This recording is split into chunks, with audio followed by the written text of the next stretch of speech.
कपिल भगवान के रूप में अवतार लेकर के आए हैं।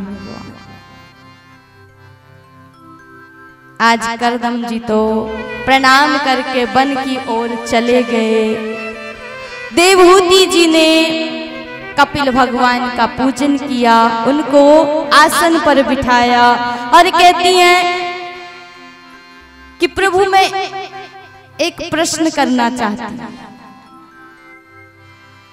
ये जीवन की जो घड़ियां ये बहुत कम है और मुझे पता है कि आप कौन हो, साक्षात मेरे नारायण।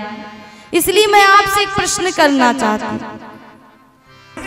कि ये जो मेरी प्रत्येक इंद्रियां हैं मुझे अपनी ओर खींच रही थी।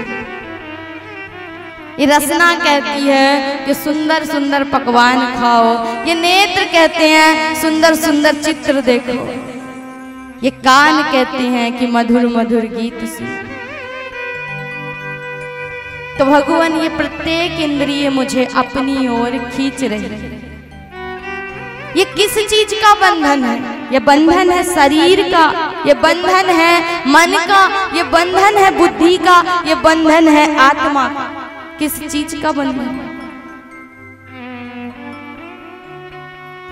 बोले माता आप स्वयं में ज्ञानी हो, लेकिन मैंने जो अपने जीवन में जाना है सीखा है वो मैं आपको अवश्य बताऊंगा। आप कहती हो कि ये इंद्रियां मुझे विचलित करती हैं और जब तक इंद्रियां बस में नहीं होंगी तब तक मन बस में नहीं होगा। मन बस में नहीं हो तो भगवत प्राप्ति कैसे हो? भजन में मन नहीं लगे, भक्ति नहीं आए तो भगवत प्राप्ति कैसे हो?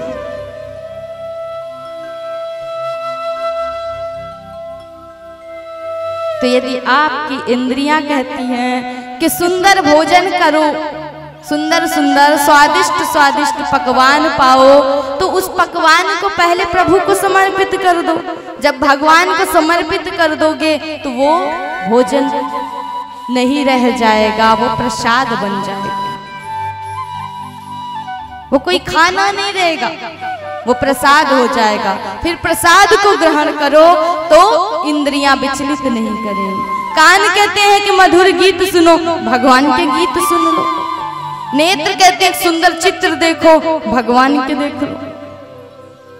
भगवान से संबंध जोड़ लो, रिश्ता जोड़ो। लेकिन जो पीछे बैठे हुए हैं वो रिश्ता नहीं जोड़ना चाहते। क्यों?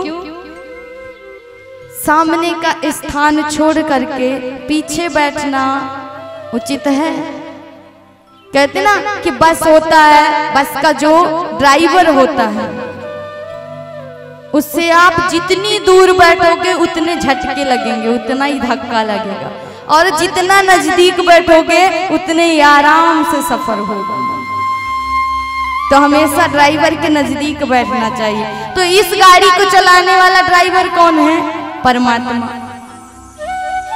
प्रभु। अब उससे आप दूर बैठे हो तो फिर झटके लगेंगे ना जीवन में। तो जितना आप नजदीक बैठेंगे उतना ही भगवान से संबंध, रिश्ता आपस का जुड़े और मन गोविंद में। और माता आप कहती हो कि बंधन किसका होता है? तो आत्मा का कभी बंधन नहीं होता, बंधन होता है देह का। जब तक ये देह है तब तक मेरी पत्नी, मेरा पुत्र, मेरी पुत्री, मेरे माता, मेरे पिता। जिस दिन ये देह चली गई, इस देह की तीन ही गति है। गाड़ दोगे तो कीड़े मकोड़े खा जाएंगे, जला दोगे तो राख की ढेर हो जाएगी, और फेंक दोगे तो चील कौवे खा जाएंगे। सत्य है ये आत्मा, और इस आत्मा का ही सत्य स्वरूप है वो परमात्मा। तो इस आत्मा को भगवान से जोड़ो मैया, लगेगा। कैसे जोड़ना है? सत्संग सुनो, सत्पुरुषों के पास बैठ करके भगवान की सुंदर लीलामयी कथाओं का पान करो, आनंदमयी उन लीलाओं को पान करो, श्रवण करो। जब श्रवण करोगी तो हृदय में प्रवेश होगा भगवान की भक्ति का।